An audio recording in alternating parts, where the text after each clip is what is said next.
देखो, गुरुदेव भगवान ने एक सत्संग में क्या बताया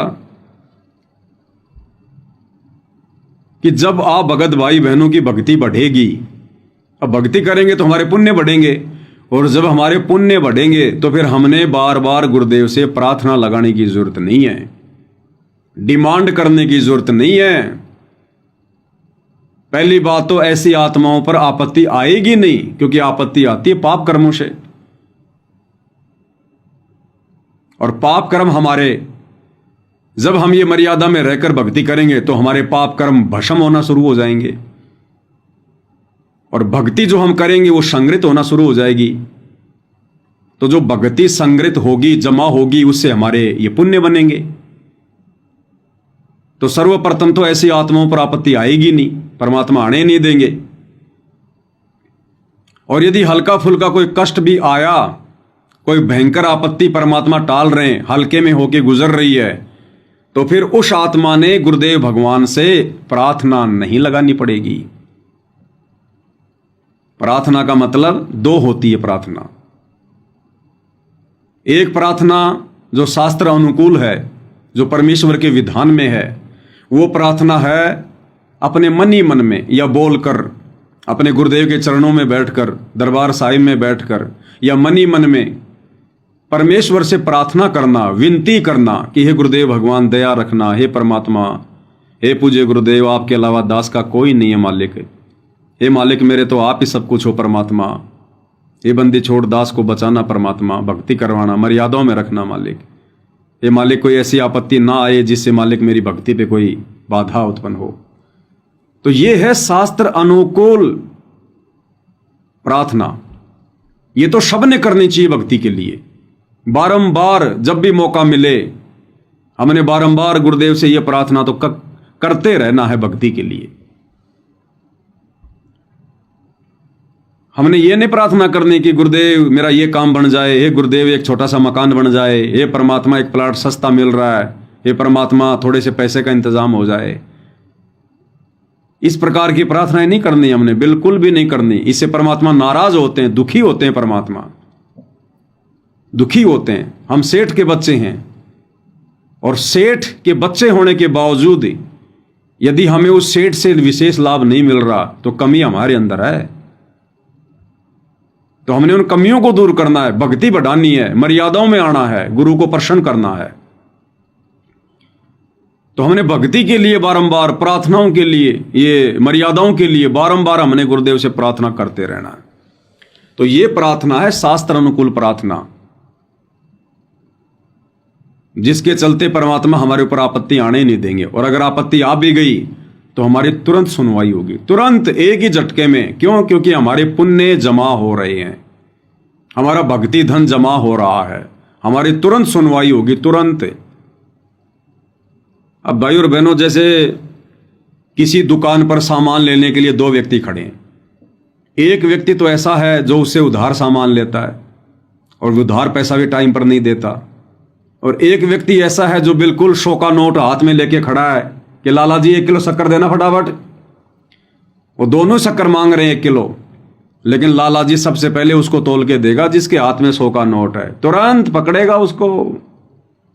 और जो वो रोजाना मांगता रहता है, उधार लेता रहता है, टाइम पर उधार नहीं देता, उसका तो 4-5 कस्टमर नगद वाले सामान लेके चले जाएंगे, तब लाला जी उसकी तरफ ध्यान देगा।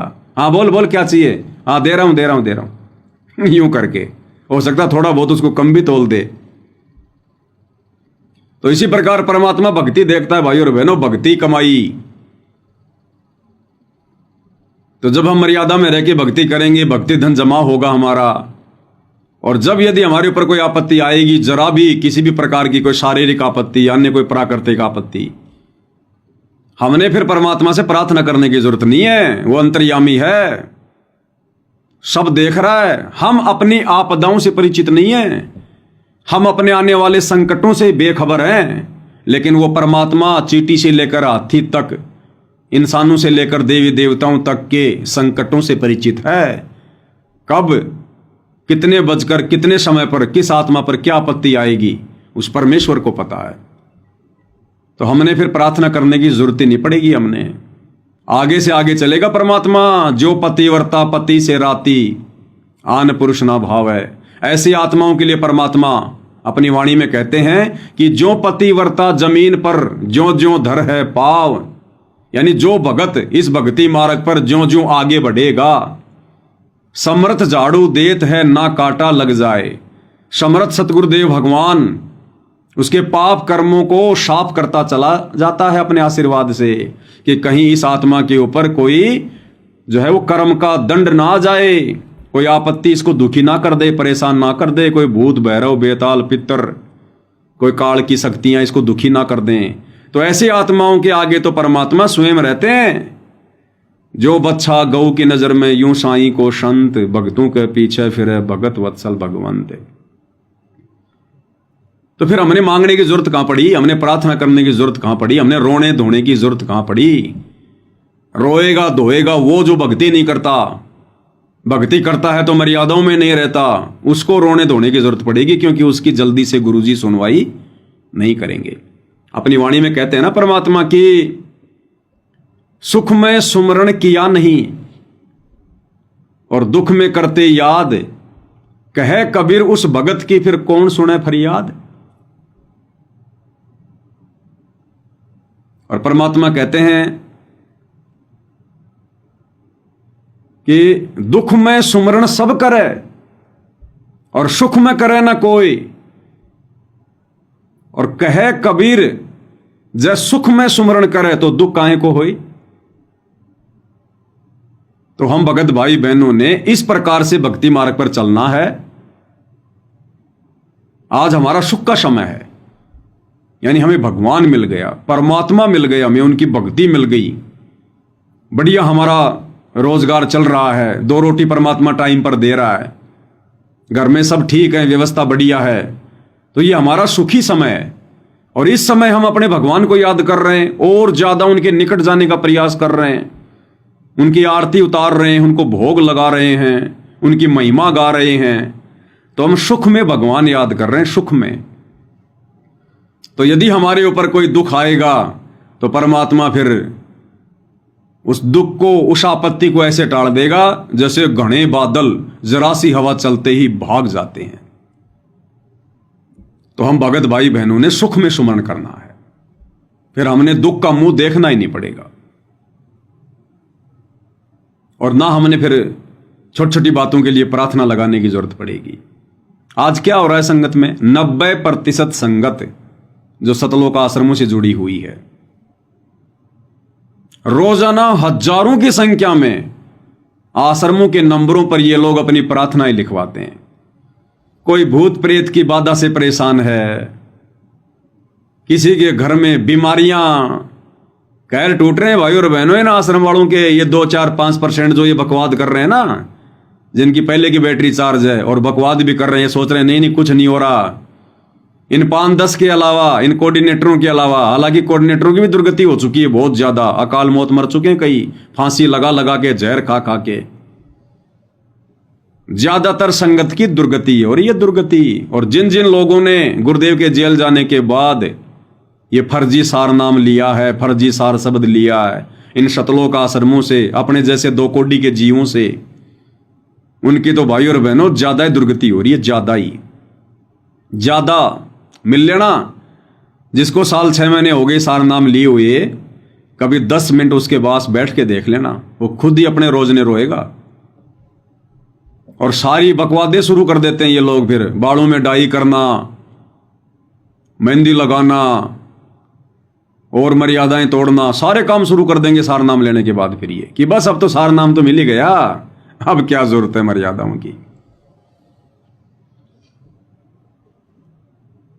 तो इन आश्रम वालों पे ज्यादा आपत्ति है। अब आपको पूज्य गुरुदेव भगवान का एक अनमोल सत्संग सुनाते हैं भाई और बहनों। इस सत्संग में हमारे 3 जो कंसेप्ट हैं वो क्लियर होंगे आज। सर्वप्रथम तो इन प्रार्थनाओं को लेकर गुरुदेव भगवान ने एक छोटी सी कथा सुनाई हमें, एक राजा की और एक किसान की, और कितनी बढ़िया शिक्षा गुरुदेव भगवान हमें इसमें दे रहे हैं, क्योंकि हर एक कथा में गहरी शिक्षा होती है। शुरुआत में हम नहीं समझ पाते हैं क्योंकि हमारा ज्ञान योग नहीं खुला होता है। ज्ञान योग तब खुलता है जब हम धीरे धीरे धीरे धीरे भक्ति धन जमा करते हैं, और जिस दिन हम अपने गुरु को परमात्मा मान लेते हैं, यानी गुरु के अलावा हमें शौपन में भी कोई परमात्मा दिखाई नहीं देता। ना दाढ़ी मूंछ वाली कबीर जी की फोटो, ना गरीबदास जी, ना दादा गुरु जी, कुछ नहीं। सिर्फ हमारे पूज्य गुरुदेव सतगुरु रामपाल जी भगवान, यही हैं कबीर देव सत्य पुरुष। सतलोक में भी यही बैठे हैं, यही चेहरा है। अगम लोक में भी यही बैठे हैं, यही चेहरा है। अनामी लोक में भी यही बैठे हैं, यही चेहरा है। और आज धरती पर भी यही हैं, यही चेहरा है। तो जब इनके अलावा हम कहीं और परमात्मा देखना छोड़ देते हैं,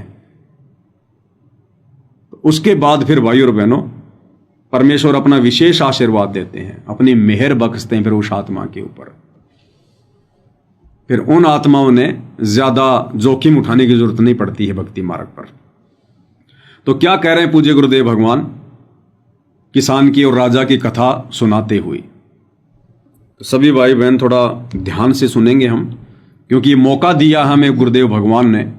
ये मौका भाई और बहनों बार बार नहीं मिलता है। सतयुग, त्रेता, द्वापर, कलयुग भी 5,500 वर्ष जा चुका है। इस कलयुग की पिछली पीढ़ी में ही परमात्मा साध संगति का मौका देते हैं, और ये साध संगति सभी के नसीब में नहीं होती है।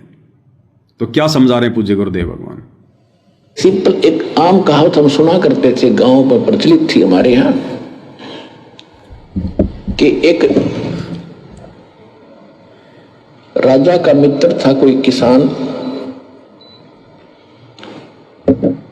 राजा कहीं शिकार में गया हुआ था, जिस बकवाद करने जाते ही है राजा लोग, जब इनको सुख हो जाता है तो भगवान छोड़कर बकवादे करते हैं।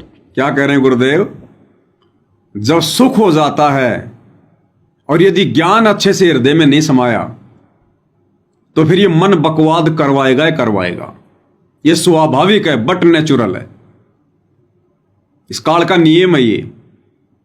इसलिए परमात्मा अपने भगत को, जिस भगत से भक्ति करवानी है, जिस भगत का आत्म कल्याण करना है, उस भगत को परमात्मा जल्दी से सुख प्रदान नहीं करता। अन्यथा ये तो सुख सागर है, रिमोट परमात्मा के हाथ में है, गुरुदेव के। इसलिए परमात्मा अपनी प्यारी आत्मा को इस काल के ये भौतिक सुख ज्यादा नहीं देता, जल्दी से नहीं देता, और भरोसे किसी चीज के उसको रहने नहीं देता। और हम लोग सोचते हैं कि मुझे फायदा क्यों नहीं हो रहा, मुझे फायदा क्यों नहीं हो रहा। हम लोगों के इंटरव्यू सुनते हैं, नाम लेते, ये हो गया वो हो गया, एक उसने नया मकान बना लिया, उसने प्लॉट ले लिया, जमीन खरीद ली, गाड़ी खरीद ली, तो हम सोचते हैं कि मैंने तो उससे भी पहले से नाम ले रखा है, मेरे घर में ऐसे सुख क्यों नहीं हो रहे। तो परमात्मा ने 2 ही कारण बताए। पहला कारण तो भाई तेरी कोई श्रद्धा में कमी है, तूने कोई मर्यादा तोड़ रखी है, जिस कारण से तेरे को लाभ नहीं मिल रहे। और दूसरा, परमात्मा जानबूझ के नहीं देता अपनी प्यारी आत्मा को, अच्छी आत्मा को। परमात्मा नहीं चाहता उसको फंसाना कि काल की बेड़ियां इसके पैरों में जकड़ी जाएं, नहीं चाहते परमात्मा। मालिक कहते हैं, सुख के माथे पत्थर पड़ो जो नाम हृदय से जाए, और बलिहारी उस दुख के ऊपर जो पल पल नाम रटाए। तो अपनी विशेष प्यारी आत्माओं को परमात्मा इतना जल्दी इस काल का भौतिक सुख नहीं चखने देगा। पहले उस आत्मा को ज्ञान से परिपूर्ण करेगा, दृढ़ करेगा। उस आत्मा की इस ज्ञान से इस काल के भौतिक सुखों से नफरत हो जाएगी, नफरत कि परमात्मा देना ही मत, भाग्य में हो तो भी मत देना परमात्मा, केवल इतना ही देना कि आपका दास आपका भजन अच्छे से कर ले। साईं इतना दीजियो जिसमें कुटुंब समाव, हम भी भूखे ना रहें कोई अतिथि न भूखा जाए। इससे ज्यादा वो भगत मांगेगा ही नहीं। धीरे धीरे काम धंधे को भी डाउन करेगा और बिल्कुल नॉर्मल वे में आ जाएगा। तो ये 2 कारण होते हैं भाई और बहनों। तो मालिक कहते हैं, जरा सा सुख होते ही ये मन फिर बकवाद करेगा ही करेगा।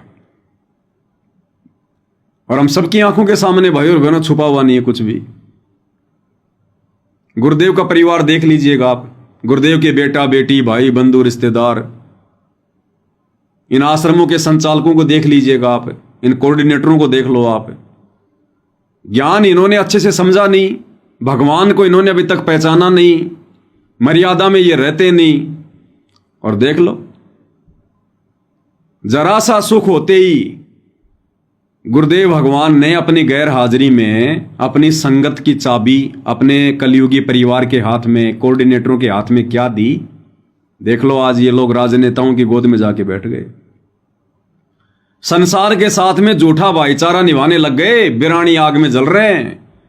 गुंडों की सीबीआई जांच, जाटों को आरक्षण, जाटों की धर्मशाला, परशुराम की जयंती, नकली कबीर पंथियों के साथ मिलकर सिरसा की अनाज मंडी में कबीर जयंती, आए दिन दुनिया भर की बकवादे अन्नपूर्णा के तहत, क्योंकि इन्होंने ज्ञान को अच्छे से समझा नहीं। अब ज्ञान अच्छे से नहीं समझ में आया तो भगवान कैसे समझ में आएगा? परमात्मा समझ में नहीं आ सकता। इन्होंने तो बस एक कागज के टुकड़े को दाढ़ी मूंछ वाले कबीर जी की समझे जाने वाली उस बेजुबान मुर्दा फोटो को कबीर मान लिया। तो ज्ञान समझा नहीं, परमात्मा समझ में आया नहीं, गुरु के वचन पर ये चले नहीं, और जरा सा सुख होते देख लो आज ये काल की गोद में बैठ गए, काल की गोद में।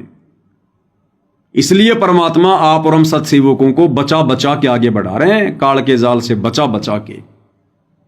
हमारा कोई काम भी नहीं अटकता और बेफालतू की परमात्मा हमें माया भी नहीं देते। तो गुरुदेव कहते हैं वो राजा शिकार खेलने गया था, क्योंकि जरा सा सुख होते इनको बकवाद याद आती हैं। तो वो ज्यादा गहरा चला गया, कहीं दूर, भूख प्यास से व्याकुल था। किसान के पास अपने खेत में अपनी रोटी उपलब्ध थी, अपनी ही। राजा वहां पहुंच गया। उसने ये भी नहीं पूछा भी तू कौन है, कहां से आया है, किसान ने, और पूछा भी भूख लगी होगी तेरे को घोड़े वाले? कहा जी भूख लगी। बैठ पहले भोजन खा। भूख लगी हुई थी, भोजन उसने सारा खा लिया। फिर उसने तब पूछा कि आप क्या खाओगे? कि कोई ना, मैं तो यहाँ से कोई घास फूस और फल फ्रूट मिलेगा तो खा लूंगा, आप अतिथि हो। इस बात से बड़ा प्रभावित हुआ राजा। तो राजा ने कहा भाई तेरा नाम क्या है? ये नाम है, ये मेरा गांव है। फिर उसने बताया कि भाई मैं राजा हूं इस नगरी का, जिस क्षेत्र में तेरा गांव पड़ता है, और तुझे कभी कोई आपत्ति आवत मेरे पास आ जाना। कुछ वर्ष उसको उसने एक ऐसा बना के दे दिया, अपना ऐसा कोई आइडेंटिटी उसको बनाकर दे दी कि तेरे को कोई नहीं रोकेगा, कभी आ जाना मेरे राजमहल तक, यानी मेरी रेजिडेंस तक भी आ जाना। तो इतना प्रभावित हुआ राजा उस किसान के इस बात को देख करके, अपने मुंह से रोटी निकाल कर अतिथि को दे दी। ये छोटी बात नहीं, ये पिछले संस्कार ही होते। तो वहां पहुंचा। एक दिन उसको कोई बात याद आ गई कि अभी राजा से मिलकर आते हैं। कुछ सूखा गिर गया था, वो सूखा तो फिर सारी नगरी में गिर रहा था। राजा था, जब वो पहुंचा, राजा मुसलमान था, बाहर बैठा अपना कोई नमाज कर रहा था, और वो सीधा ही पहुंच गया। वो दिखा करके वो पासपोर्ट राजा वाला, तो वो कहने लगे, तो सेवादार थे, नौकर थे, कि यहां बैठो भाई, राजा अपनी कुछ क्रिया कर रहा, उसके बाद बात करेंगे। वो सामने देख रहा था कि राजा क्या कर रहा है। जब राजा खड़ा हुआ, कुशल मंगल पूछा, तो उसने पूछा किसान ने कि पहले ये बताओ आप ये क्या कर रहे थे? राजा ने कहा कि मैं भगवान से, अल्लाह से अपने राज्य में, अपने घर में सुख की कामना कर रहा था। अकाल गिर गया है, इसके लिए दुआ मांग रहा था। तो किसान कहने लगे, अच्छा, अरे मैं तो भिखारी के पास आ गया भाई, उससे तो मैं न मांग लूंगा अपने घर पे, फिर तेरे से क्या जरूरत है मुझे मांगने की?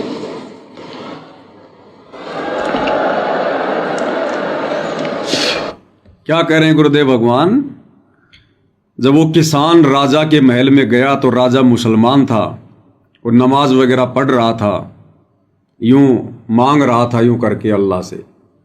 तो किसान ने कहा कि भाई पहले ये बता तू ये क्या क्रिया कर रहा था, क्योंकि नगरी में अकाल गिरा हुआ था। तो उस राजा ने कहा कि भाई नगर में अकाल गिरा हुआ है और मैं इस नगरी की सुख शांति के लिए अल्लाह से दुआ कर रहा हूं, भगवान से कुछ मांग रहा हूं। ताकि वो कुछ राहत दे।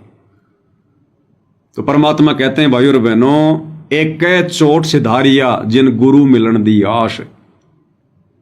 और ज्ञान का और गाम का तो चमका सा होता है। उसी समय किसान ने कहा कि मैं तो भिखारी के पास आ गया, भिखारी के पास। अरे जिससे तू मांग रहा उससे तो मैं भी मांग सकता हूं। मैं तो गलत आ गया तेरे पास में। मैं तेरे दरवाजे पर भिखारी बन के आया था कि अकाल पड़ गया, राजा आया था, कह रहा था कि तेरी मदद करूंगा। मैं तो तेरे दरबार पर भिखारी बन के आया था, लेकिन मुझे तो अब पता चला तू तो मेरे से भी बड़ा भिखारी है। और जिससे तू मांग रहा है उससे तो मैं अपने घर पे मांग लूंगा। मैं तो व्यर्थ में तेरे पास में आया। यह गहरी शिक्षा है भाई और बहनों, भगत भाई बहनों के लिए। इन सतलोक आश्रमों से जुड़े हुए भाई बहन आए दिन आश्रमों के नंबरों पर प्रार्थनाएं लगाते रहते हैं, प्रार्थनाएं लगाते रहते हैं। भगत जी मेरी प्रार्थना लगाना, भगत जी मेरी प्रार्थना लगाना। अरे तुम तो उस किसान वाले राह पे चल रहे हो। तुम तो भिखारियों के आगे प्रार्थना लगा रहे हो, भिखारियों के आगे, भिखारियों के आगे। तुम जिन आश्रम वालों के पास में प्रार्थना लिखवा रहे हो, उनसे तुम जो प्रार्थना कर रहे हो भगवान से अर्ज करने के लिए, अरे वो तो तुम अपने घर से भी कर सकते हो। तुम तो किसान वाला काम कर रहे हो। जिस परमात्मा से, जिस अल्लाह से वो किसान अपने घर पर बैठकर प्रार्थना कर सकता था, मांग सकता था, उसी कार्य के लिए वो राजा के पास गया, एक एजेंट के पास गया। तो बाकी संगत क्या कर रही है? वो किसान वाला काम कर रही है। जिस गुरुदेव भगवान से, जिस परमात्मा से, जिस कबीर भगवान से संगत वाले भाई बहन अपने घर पर बैठकर, दरबार साहिब के सामने बैठकर दंडवत करके प्रार्थना कर सकते हैं, मांग सकते हैं, अरे उसी कार्य के लिए तुम अपने जैसे 2 कोटी के जीवों को फोन कर रहे हो, भगत जी मेरी प्रार्थना लिखाना, भगत जी मेरी प्रार्थना लिखना।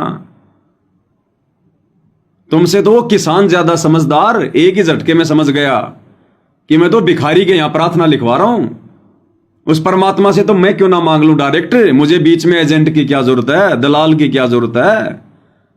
ये प्रार्थना तो मैं भी कर सकता हूं जैसा ये कर रहा है।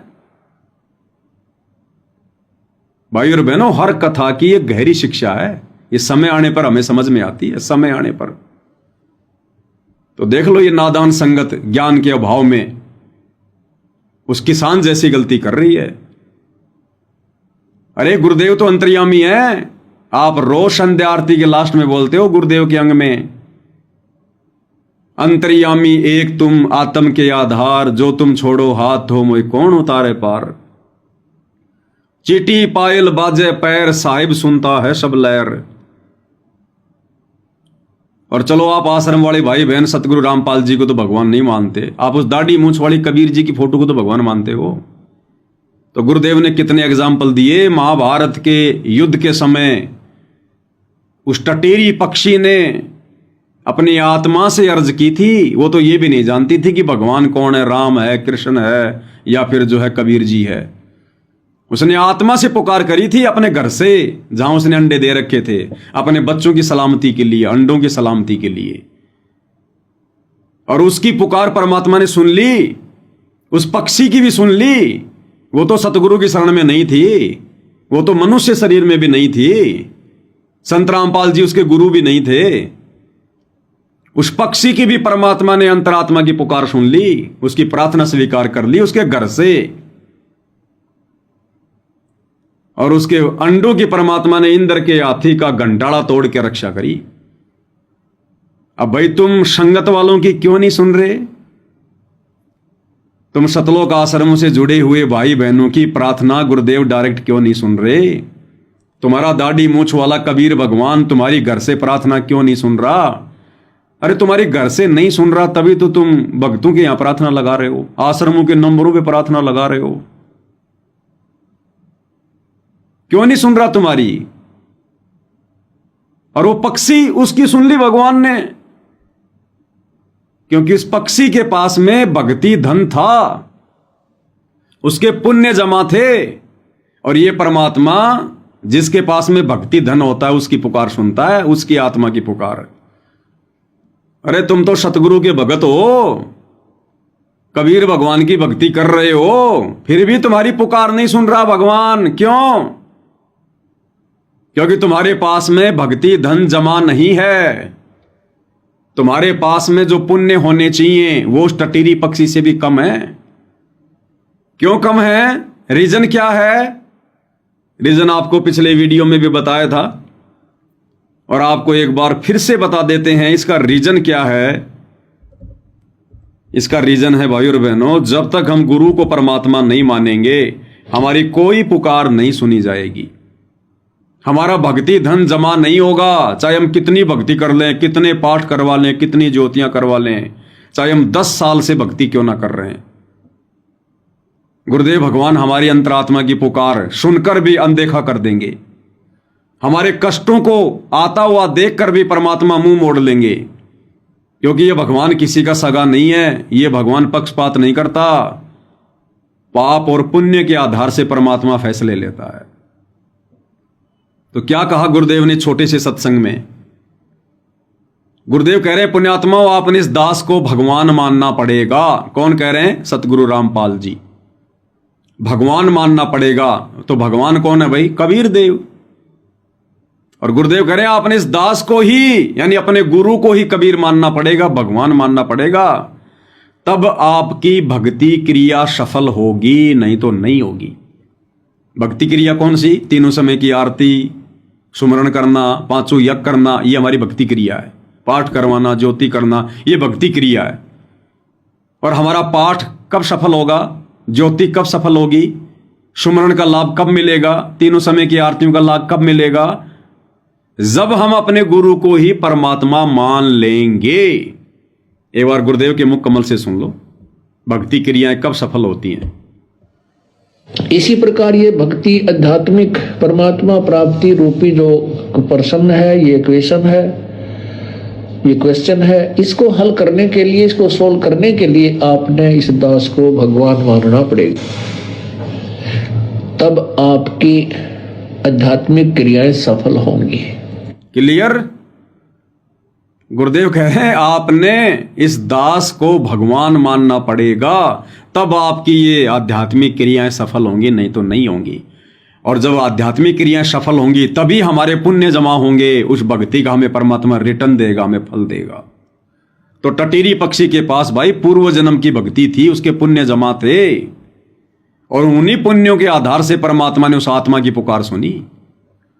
और तुम वर्तमान में रो रो के दुखी हो रहे हो, प्रार्थना लगाने के बाद भी, प्रार्थना के बाद गुरु जी का आदेश आने के बाद भी तुम्हारे कार्य सफल नहीं हो रहे, तुम्हारे कार्य सफल नहीं हो रहे, क्योंकि तुम्हारी प्रार्थनाएं सूखी, तुम्हारी प्रार्थनाओं में वजन नहीं है। पहली बात तो जो तुम प्रार्थना लगा रहे हो वो विधि गलत है। तुम तो उस किसान की तरह प्रार्थना लगा रहे हो।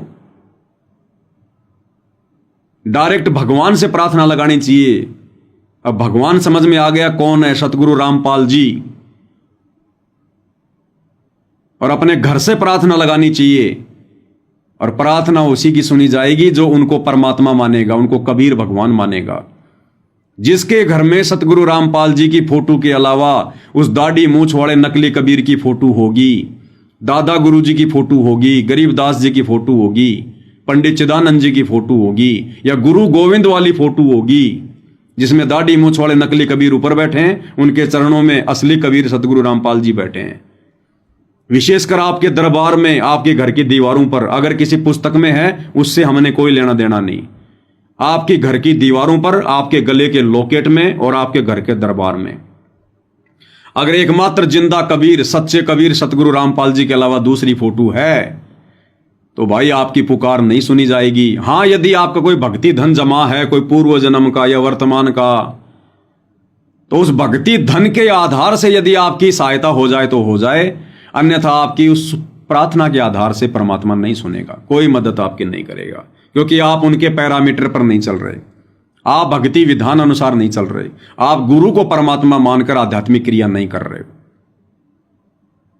तो ये नियम बताया गुरुदेव भगवान ने। तो अब हम उसी सत्संग पर वापस चलते हैं सिंपल जिसमें परमात्मा हमें क्या समझा रहे हैं।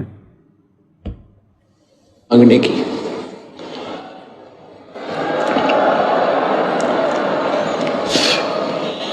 राजा भी उसी दुख में दुखी और मैं भी वही दुखी।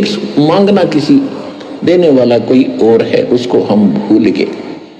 तो सतलोक आश्रम बरवाला, जिला हिसार, हरियाणा में यही याद दिलाई जाती है कि संसारिक लोगों से तुम जो राहत मांगते हो ये आपकी अध्यात्म ज्ञानहीनता है। आध्यात्मिक ज्ञानहीनता। अरे सतलोक आश्रम से जुड़े भाई और बहनों, अज्ञानता में तुम लोग गुरु जी तक प्रार्थना पहुंचाने के लिए जिन लोगों का सहारा ले रहे हो वो कौन है? वो भी तो भगत हैं। अरे इन आश्रमों में जो तुम प्रार्थना लगाते हो, फोन पे बातें करते हो, किससे बातें करते हो? वो भी तुम्हारे जैसे भगत हैं, वो भी गुरु जी के शिष्य हैं। अरे तो विचार करो, तुम उन भक्तों के पास प्रार्थना लगा रहे हो, वो भगत फिर गुरु जी के पास प्रार्थना लगा रहे हैं। प्रार्थना लगाने का तरीका चाहे डायरेक्ट जेल में जाना हो, चाहे मोबाइल पे बात करना हो, जो भी हो। और यदि उन भक्तों के माध्यम से प्रार्थना तुम्हारी बातें सुन रहा है, उन भक्तों के माध्यम से, आश्रम वाले भक्तोों के माध्यम से यदि गुरुजी तुम्हारी प्रार्थना सुन रहे हैं, तो धिक्कार है तुम्हारे द्वारा भक्ति करना। अरे वो भी भगत और तुम भी भगत, और तुम्हारी गुरुजी नहीं सुन रहे और उनकी सुन रहे हैं। उनके माध्यम से गुरुजी तुम्हारी प्रार्थना सुन रहे हैं, लेकिन तुम्हारी नहीं सुन रहे डायरेक्ट। तो नालायको, तुम भी उन लोगों की तरह भक्ति बढ़ाओ, पुण्य जमा करो, फिर तुम्हारी भी सुनेगा। उस गुरु के लिए, उस भगवान के लिए तो तुम भी उसके वैसे ही भगत है, और वो आश्रम वाले भी वैसे ही भगत है। तो क्यों ना तुम डायरेक्ट ही भगवान से प्रार्थना करो, अर्ज करो, विनती करो, और वो तुम्हारी अर्ज विनती तुरंत सुने, झटके में सुने। इसके लिए तुम गुरु को प्रसन्न करो, मर्यादाओं में रहो, गुरु को परमात्मा मानो।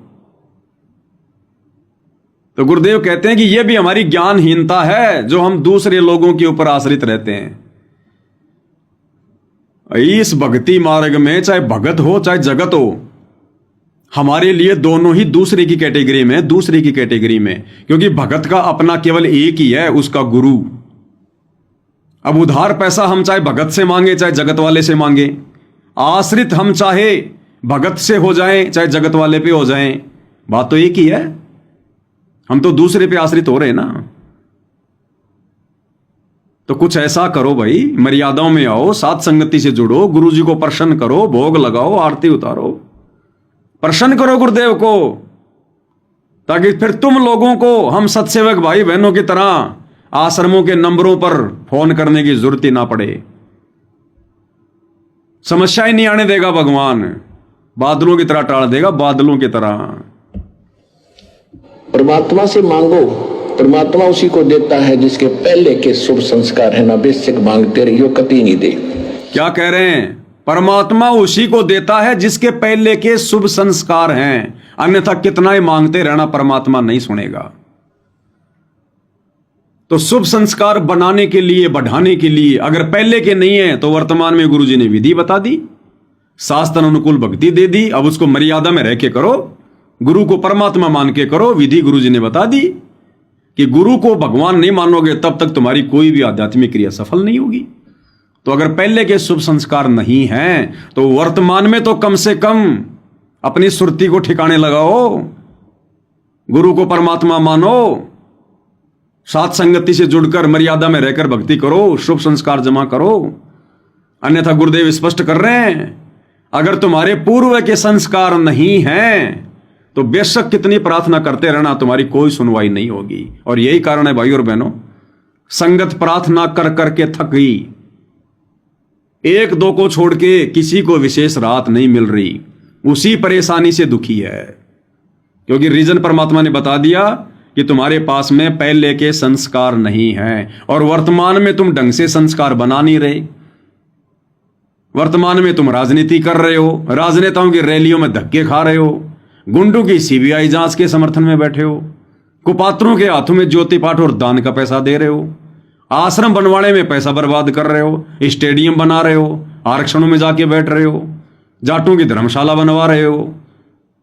वर्तमान में तुम लोग नियम में रह के भक्ति नहीं कर रहे, जो तुम्हारे शुभ संस्कार बने। तो क्या कह रहे मालिक के लिए दुआ मांग रहा था। तो किसान कहने लगे, अच्छा अरे मैं तो भिखारी के पास आ गया भाई, उससे तो मैं न मांग लूंगा अपने घर पे, फिर तेरे से क्या जरूरत है मुझे मांगने की।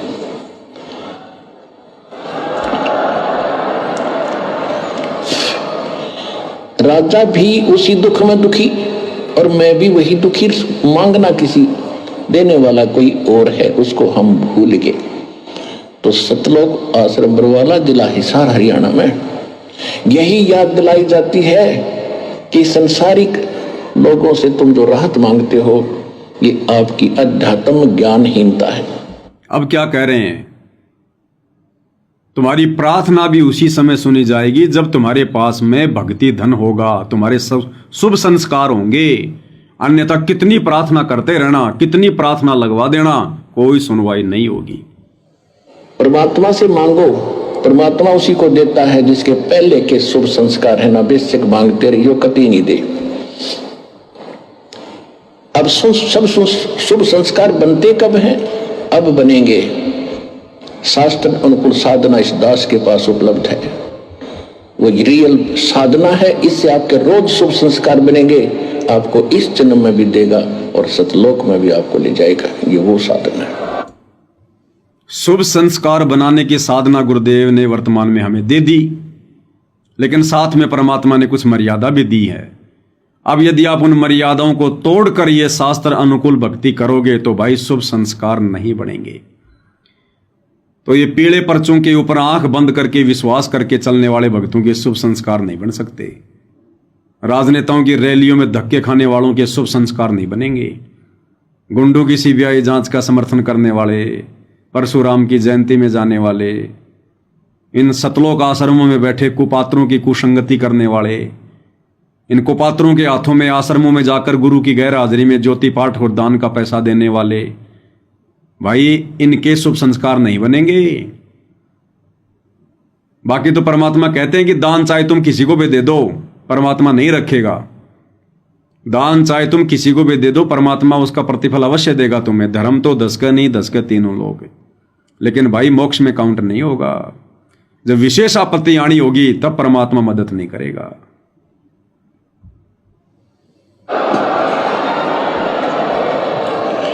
आपने बस इतना सा करना है, जैसा ये दास कहे उसके अनुकूल करके देखो। जो गुरु आदेश हो गुरु जी का, उसका पालन करके देखो। भाई जो गुरु वचन पे डट गए, कट गए फंद 84 के। अब संगत गुरु वचन में तो नहीं डट रही। गुरु जी कह रहे हैं ये दास जो आपको कह रहा है बस उतना करके देखो। जो दास नियम मर्यादा बता रहा है उसमें रह के भक्ति करके देखो, गुरु वचन में चल के देखो। अब काल वर्तमान में संगत को यही तो नहीं करने दे रहा। अब धनाना गांव में बैडमिंटन का स्टेडियम बना दिया, बताओ कौन से गुरु वचन में है, कौन सी गुरु आज्ञा में है, कौन से सत्संग में, कौन से नियम में है। जाटों के आरक्षण में जाकर लाखों की संगत का बैठना, महीने महीने भर, और उन जाटों को चंदे के रूप में करोड़ों रुपया देना, कभी 5 लाख, कभी 11 लाख, कभी कुछ। ये गुरु जी के कौन से विधान में है, कौन से वचन में है, कौन से नियम में है। एक गैंगस्टर की सीबीआई जांच का समर्थन करने के लिए राजपूत करणी सेना के साथ मिलकर धरना देना, ये कौन से नियम में है। 5 लाख रुपए चंदा देना एक गैंगस्टर की सीबीआई जांच के लिए, ये कौन से विधान में है। हरियाणा के जाटों की धर्मशाला बनाने में 1 करोड़ रुपए का सहयोग देना, ये कौन से गुरु जी के विधान में है, कौन से नियम में है। अयोध्या में जाके आन उपासकों के लिए भंडारा लगाना 1 महीने का, ये कौन से नियम में है भाई बताइए। आश्रम के अंदर हॉस्पिटल बनाना, ये कौन से नियम में है। परशुराम की जयंती में जाना, आन उपासना में सहयोग करना, 100 वर्ष सतगुरु की पूजा, 1 दिन आन उपासी, वो अपराधी आत्मा पड़े काल की फांसी, ये कौन से नियम में, कौन से विधान में है। अपने आश्रमों में कबीर प्रकट दिवस को बीच में छोड़कर और सिरसा की अनाज मंडी में नकली कबीर पंथियों के द्वारा मनाई जा रही कबीर जयंती में जाकर बैठ जाना, यह कौन से नियम में, कौन से गुरु वचन में हुआ? बताइए। तो गुरु वचन में काल रहने नहीं देगा।